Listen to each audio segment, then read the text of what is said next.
कर लें जल्दी इंशाल्लाह 5-7 मिनट में हम प्रोग्राम खत्म करें फिर जैसा आपने हदीस पढ़ी है कि रोज़ा इफ्तार करने में जल्दी करनी चाहिए, लेकिन हमारे यहाँ तो 2 मिनट 3 मिनट 5 मिनट की एहतियात हो रही है। ये क्या मामला है, टकरा रही है बात? असल में बात यह है कि हमें किसी की बात नहीं देखनी, बल्कि हमें रसूल अकरम सल्लल्लाहु अलैहि वसल्लम की बात देखनी है। अगर आपके पास जंतरी है और आपको पता है कि रोज़े का टाइम हो गया, अजान से रोज़े का कोई मतलब नहीं है। जैसे अजान से नमाज का कोई मतलब नहीं है, रोज़े का भी मतलब टाइम से है और नमाज का भी मतलब टाइम से है। जैसे आपने अगर अजान नहीं भी सुनी, आप किसी ऐसे इलाके में हैं, नमाज तो आप पढ़ते हो, आप जो सायरन के अजान के चक्कर में रहते हो वो ठीक नहीं है बात। आप घड़ी देखो, रोज़ा को। एक सवाल यार, रोज़े में टूथपेस्ट कर सकते हैं? इनका सवाल है रोज़े में टूथपेस्ट कर सकते हैं? नहीं भाई, उसमें तो मैदे में जाता है ना, असल में जो उसका मीठापन होता है। आपको मिसवाक की इजाज़त है, हुज़ूर सल्लल्लाहु अलैहि वसल्लम की हदीस पाक से साबित है कि मिसवाक आप किया करें, बल्कि सुन्नत है। और उसे भी कोशिश ये करें कि उसका पानी थूकते रहें, अंदर मैदे में पानी न जाए। सवाल है, रोज़े में औरत खाना पकाते हुए सालन का नमक चेक कर सकती है? हाँ, ये भी सवाल अक्सर आता है और ये ठीक है, बिल्कुल इजाज़त है। इस तरह की हदीस पाक मिलती है कि खाना पकाते हुए औरत अगर हल्का सा नमक चख ले और फिर उसे थूक दे, कोई हर्ज नहीं है। कह आ जाए तो क्या नमाज छोड़ दें? क्या कह आने से वज़ू उठ जाता है? अगर वाकई उल्टी आ रही है, मुंह भर के उल्टी आ रही है आपको, तो बिल्कुल आपको नमाज छोड़ के फ़ौरन उल्टी करनी चाहिए, वरना आप जब नमाज गंदी करते हैं तो उसके बाद फिर आगे नियत पार लें।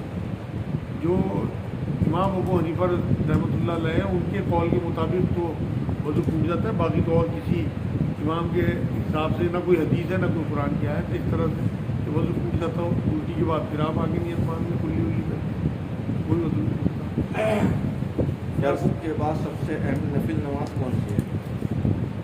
हाँ, फ़र्ज़ों के बाद सबसे अहम नफील नमाज जो है हुज़ूर सल्लल्लाहु अलैहि वसल्लम ने बताई है, फजर की सुन्नत है और इशा के वितर, इशा के बाद जो वितर होते हैं ये है। वैसे तो अहादीस से भी साबित है कि जो 12 रकात हैं तमाम नमाज़ों में जो सुन्नतें कहलाती हैं वो अहम तरीन नमाज़ें हैं, तो उन्हें दांतों से पकड़ के रखना चाहिए कि उनसे हमें कंपनसेशन मिलेगा जो हमारे फ़र्ज़ों में कमी रह जाएगी।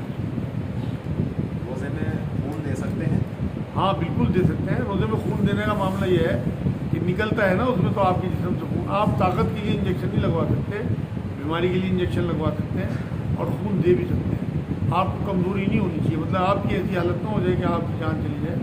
बिल्कुल अगर इतनी आपके अंदर क़ुव्वत और ताकत है तो बिल्कुल आप दूसरों की जान बचाएँ, आपका रोज़ा नहीं टूटेगा।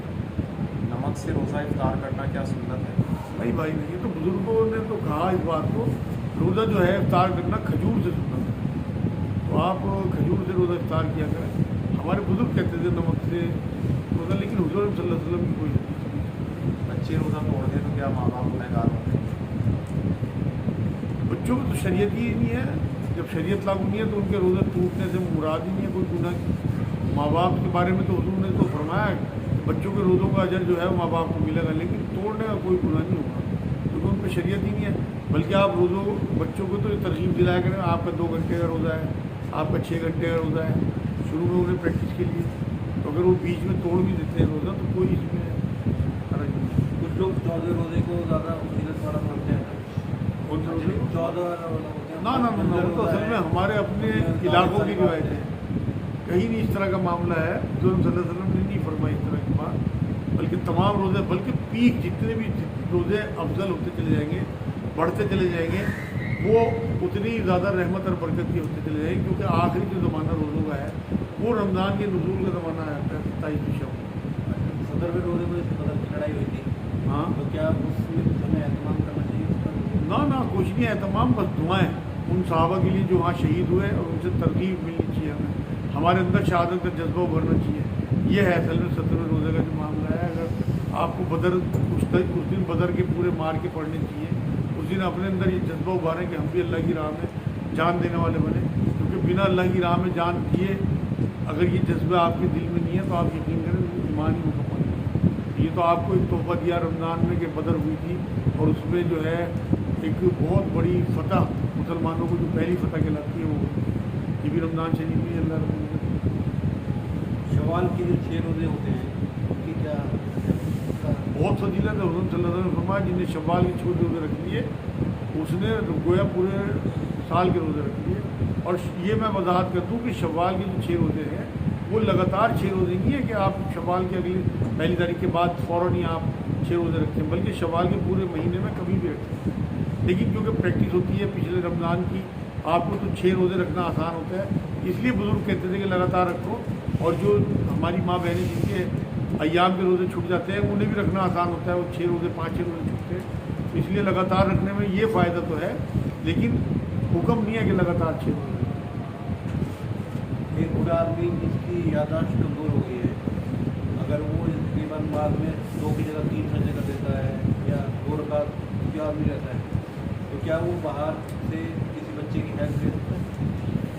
دیکھو جی ایسا ہے کہ ویسے تو ہیلپ لینے میں کوئی حرج نہیں ہے, اور اگر اس سے بھول ہو بھی جاتی ہے تو اس کی کوئی پکڑ بھی نہیں ہے. آج جو بھی آئی ہے ایک حدیث پاک کہ حضور نے فرمایا کہ اگر تم نے کچھ کھا پی لیا تو تمہارا روزہ نہیں ٹوٹا, بھول سے اگر کچھ کھا پی لیا. جب روزے جیسی چیز نہیں ٹوٹی تو نماز بھی باقی نہیں, بھول سے اگر آپ سے کوئی ہو گیا, اگر آپ سے وہ یاد آ گیا تو آپ نے صحیح کا سو کر لینا ہے, ادروائز اللہ سے. کئی بار ایسا ہوتا ہے گھر میں دیکھے کہ وہ 2 کی جگہ 10 سجدے کر رہے ہیں, انہیں وہ یاد نہیں دماغی توازن آخر میں اسی لیے ہے. بچے کی اگر ہیلپ ہاں کوئی حرج نہیں ہے, کوئی حرج نہیں. وصیت کے بارے میں جو آیا تھا یہ قرآن میں, جب کوئی شخص گزر جائے وصیت نہ کرے تو کیا ان کے اوپر گناہ ہے؟ نہیں, وصیت کی آیت جو آئی ہے وہ میں نے بتایا تھا وہ منسوخ ہو چکی. جب سورہ نساء کی آیتیں آ گئیں کہ وراثت جو ہے اللہ رب العزت نے طے کر دی وارثوں کے لیے, تو اب یہ آیت جو ہے یہ آپ کے اوپر مطلب حکم نہیں لگاتی. اب تو صرف اجازت ہے, وہ بھی ضروری نہیں ہے کہ آپ 33% کی وصیت کرو, آپ سارا کا سارا اپنے وارثوں کو دے دو تب بھی چلے گا. اگر آپ 33% کی وصیت کر کے جاتے ہو تو اپنے لیے آپ کا فائدہ. آخرت میں اگر آپ غریبوں کو بانٹ کے جاتے ہو, جو ہمارے ماتحت لوگ ہوتے ہیں, ملازمین ہیں یا ہمارے جو دوست احباب ہیں, ہم دیکھیں کہ وہ ہلکے ہیں, ان کے نام اگر ہم کچھ کر جائیں تو وہ ہمارے آخرت کے لیے صدقہ جاریہ بن جائے گا. ورنہ آپ سارا کا سارا اپنی اولاد کو بھی دے کے جا سکتے ہو, لیکن سارا کا سارا وصیت نہیں کر کے جا سکتے. یہ میں نے وضاحت کی ہے. وصیت آپ زیادہ سے زیادہ 33% کی کر سکتے ہو, باقی جو اللہ کا طرف سے وارث طے ہو گئے باقی حق انہیں کا ہے. اگر کوئی غلط وصیت بھی کر جائے تو اس کی اصلاح بھی ضروری ہے. یہ قرآن کی آیت سے میں نے ثابت کیا ہے. ایک آدمی پینٹ کر رہا ہے, اس کے ہاتھ پر پینٹ لگ گیا ہے, تو اس کو اردو کرتے ہوئے اس کو پینٹ ہٹ ضروری نہیں ہے بالکل اسے اتارنا. اگر وہ ایسا پینٹ ہے کہ اس کے ہاتھوں میں لگ گیا, بالکل وضو کرے, نماز پڑھے, اس کا کام ہی ایسا ہے. اگر کوئی گھر میں ہم نے جانور پال رکھا ہے اور وہ مر جائے تو اس کو ہم ایسے پھینک دیں یا اس کو دفنائیں؟